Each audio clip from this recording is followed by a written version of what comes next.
എൻ്റെ ഒരു ഫ്രണ്ടാണ്. ആ ഫ്രണ്ട് എൻ്റെ കൂടെ ഇന്നലെ ഡിന്നർ കഴിക്കാൻ വന്നു. കഴിഞ്ഞ ദിവസം നമ്മൾ ഫിലിം കാണാൻ വന്നു.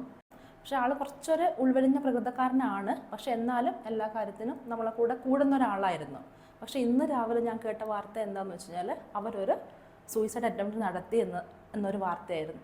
അപ്പോൾ എനിക്ക് ചോദിക്കാനുള്ളൊരു കാര്യം എന്ന് വെച്ചാൽ, ഉൾവലിഞ്ഞ ഒരാളാണെങ്കിലും അയാൾ എല്ലാ രീതിയിലും കോപ്പറേറ്റ് ചെയ്ത് നമ്മളെ കൂടെ കൂടുന്ന ഒരാളായിട്ട് പോലും അയാൾ എന്തുകൊണ്ടായിരിക്കും പെട്ടെന്നൊരു സൂയിസൈഡ് അറ്റംപ്റ്റിലേക്ക് പോയിട്ടുണ്ടാവുക?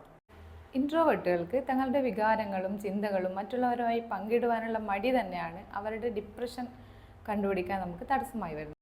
പ്രത്യക്ഷത്തിൽ അവരുടെ കൂടെ ഇരിക്കുന്നവർക്കോ അല്ലെങ്കിൽ അവർക്ക് തന്നെയോ അവരുടെ ഡിപ്രഷൻ്റെ സിംറ്റംസിനെ മനസ്സിലാക്കുവാൻ കഴിയുന്നില്ല.